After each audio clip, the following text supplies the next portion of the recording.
Hey guys, hope you're having a good one. 5 tips, or the top 5 things you need to buy if you want to be the best product photographer you can be.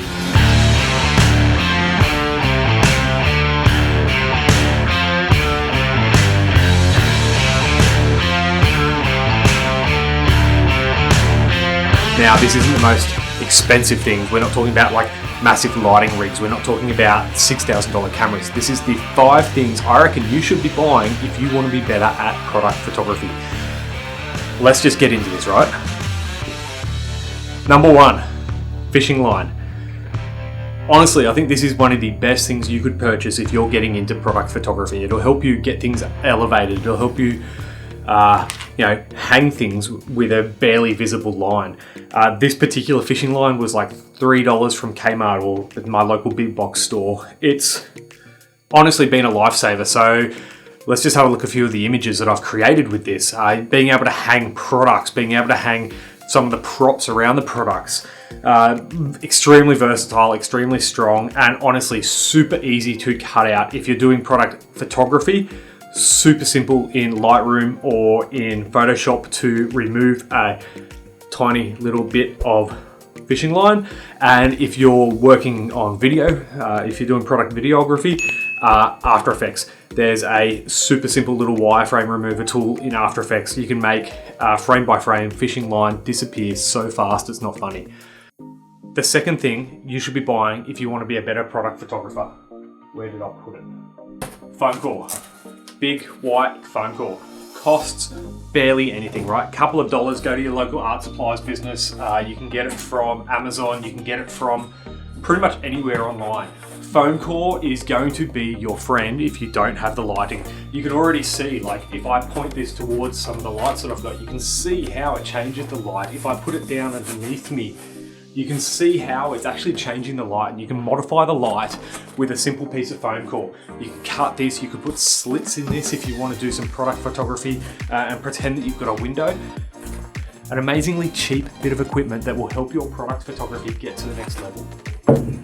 Next up, clips. Clips do everything. So what do I mean by clips?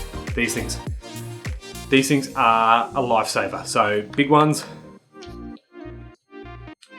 small ones. If you're from Australia, I got these from Bunnings. There's like a pack of 16. They go from this size all the way down to smaller than this size. Now, any big box hardware store, Lowe's, Canadian Tire, Amazon will have something like these. These things do everything from holding backdrop papers down to holding products where they need to be held. Fantastic segue. Let's go to the next product.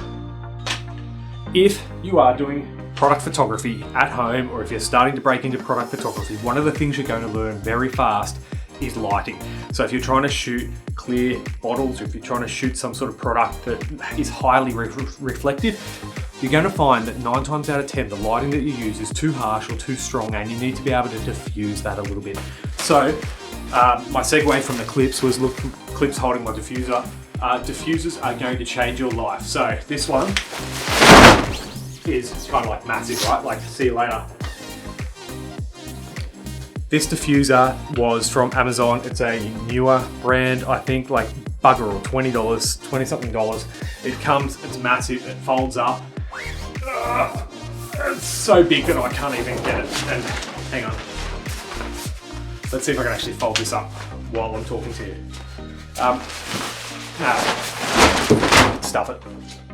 Diffusers are an amazing thing for bending light, diffusing light, as your namesake would be, holding it off a light source a little bit and making sure that you're getting just a nicer, softer look and feel from your lighting.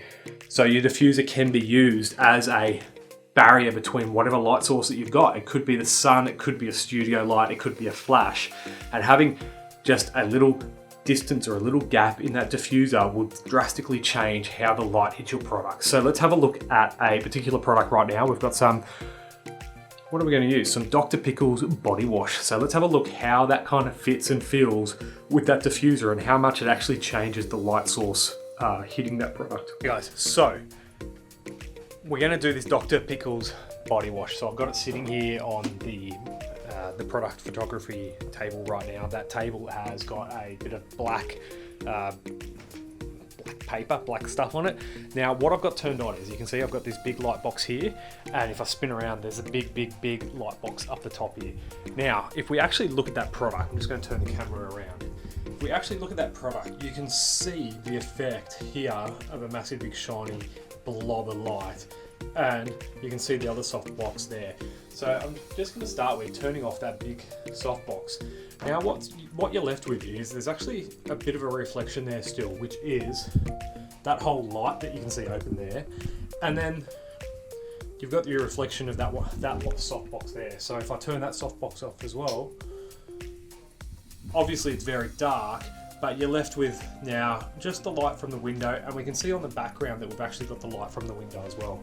So I'm just going to put the camera on the tripod for a second, and we're going to start modifying this and playing around with the light on this, and we'll get the diffuser in there to show you the difference of how it looks. Alright, so the camera's on the tripod now. This is the kind of the angle that we take the final photo in, and you can still see that there is a massive big reflection there from the window. So what we're going to do to start with, I'm going to put that window down. So now we're pretty much in pure darkness, right? You can't really even see the product. I could bump the ISO up dramatically and you'd start seeing it, but I really want to keep the ISO quite low. Here's what happens when I start bumping the ISO up. But what's going to happen is it's going to start getting really grainy. So we're going to go back to quite a low ISO. We're actually going to put it back to auto and let it do its thing. But then watch what happens if we put that massive light on. So obviously we've got a really bright light there, and you can see that we've got that big washed out bit of diffused light there. So we're going to turn that one back off for a second. Let's now turn on the little softbox.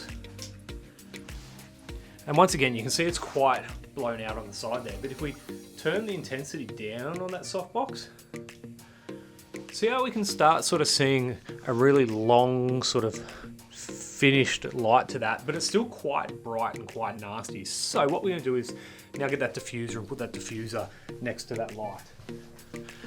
So as we're moving that diffuser in there, you can see that it's kind of changed the light on it a little bit, and it's made it a little bit softer, but it's still quite bright. So if we move this back from that diffuser and start turning it back down again, we can start sort of shaping that light and showing how we want that light to be shown.